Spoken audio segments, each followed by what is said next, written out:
How stress causes hair loss. Watching your hair thin or fall out can be quite distressing, but contrary to popular belief, it's not always due to genetics. Stress can cause your hair to fall out too. Whether it's illness-related, from the demands of regular life, or a change in circumstances, stress can cause reactions in your body that cause physical issues, such as hair loss. You may not notice the issue right away as it takes the body a few months to show signs of hair loss. And once hair loss begins, it's hard to stop it as the hair must go through an entire cycle in order to grow back again. Why stress causes hair loss? Stress-related hair loss is called telogen effluvium, and occurs when stress causes the hair's follicles to stop working. They go into a resting phase, rather than growing. Without the additional stimulation of new hair growth, your hair follicles move quickly into the shedding phase. Sometimes this occurs all over the head, and other times it occurs in certain spots, such as right at the front of the head or at the center of the scalp. On average, a person with telogen effluvium loses 300 hairs a day, compared to the average person, who loses 100 hairs per day. The hair loss may be temporary, but in some cases, it can be chronic. Typically, the stress shocks the system, which is why the hair stops growing. When the issue passes, the hair may go back to its normal phases, unless the stress is ongoing, as with illness-related stress. Signs of stress-related hair loss. At first glance, stress-related hair loss isn't completely noticeable. You may notice some thinning, but you may not have large bald spots right away. As you get further into the phase though, you may notice that if you tug on your hair that you end up with a handful of hair in your hands, leading to the diagnosis of telogen effluvium. The hairs that come out are those in the telogen, or relaxed phase. They may not look like your normal hair and they typically have a white tip. This is the hair that was in the scalp that has fallen out.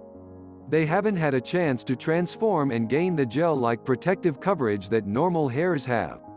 Typically, you'll see clumps of hair falling out over the course of the day. If you're so inclined, you can count the hairs, or at least get a good estimate. If it's more than 100 hairs a day, chances are that it's telogen effluvium, as this is the baseline for what's normal and healthy. How quickly does stress cause hair loss? Stress doesn't cause immediate hair loss. It actually takes a few months for it to start showing. The hair typically starts falling out when a new growth cycle starts. As the hair grows in, it starts pushing out the dead hair, or the hair that's lost from the stress. Because new hair takes between 3 and 6 months to grow, it will look as if you have a bald spot or are losing your hair until the new hair grows in fully. If the stress cycles continue, it becomes impossible for new hair to grow in and stay in, making it look as if you're losing your hair. How stress causes a domino effect in hair loss. Stress isn't the only culprit in hair loss. Instead, it's more like the leading domino in a stack. When your body becomes stressed, you naturally make poor choices. For example, most people eat poorly and don't exercise when stressed. This leaves the body with less than optimal nutrition, which leads to decreased hair growth. Hair is considered non-essential, so it's often one of the first areas to suffer when your body's lacking nutrients such as protein and iron. The difference between stress-related hair loss and genetic hair loss. Stress-related hair loss often occurs suddenly and quickly. If your body experiences stress and it disrupts the hair cycle, then hair falls out in clumps a few weeks to a few months after the occurrence. This differs from genetic hair loss, which usually results in hair thinning over time. It may take weeks or even months before anyone, including yourself, notices a difference in your hair with genetic hair loss. Treating stress-related hair loss. Treating stress-related hair loss can be simple, as often it just takes time and rest. However, in some cases, medical care is needed, especially if you're deficient in certain nutrients, such as iron or protein. If the hair loss is due to stress alone, implement stress-reducing techniques into your life is essential. A few things to try to include: meditation, journaling, seeing a counselor, taking regular walks. If managing your stress doesn't help the issue, it may be time to seek medical attention to determine if there's an underlying issue. When you talk to your doctor, make sure you talk to them about your dietary habits. Your doctor may have suggestions to help you fulfill your nutritional gaps and give your body the vitamins it requires. Can you reverse stress-related hair loss?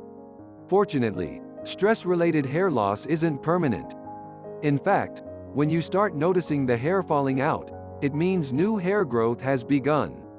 Because it can take months for new hair growth to show and fill in the thinning areas, you can supplement with a hair restoration product that helps your hair to grow and fill in faster, which will leave you with fuller, thicker hair. The key to natural hair growth is to get your stress under control and ensure that you're getting the proper nutrients to fulfill your body's needs. When your hair does start growing back, it will be thicker, fuller, and healthier when you supplement with hair growth products that help hide the hair loss. Don't let hair loss affect your self-esteem. Use hair restoration products that restore your hair to its beautiful natural state. Telogen effluvium may seem scary, but it's common and reversible, and not to mention, its symptoms are treatable while you wait.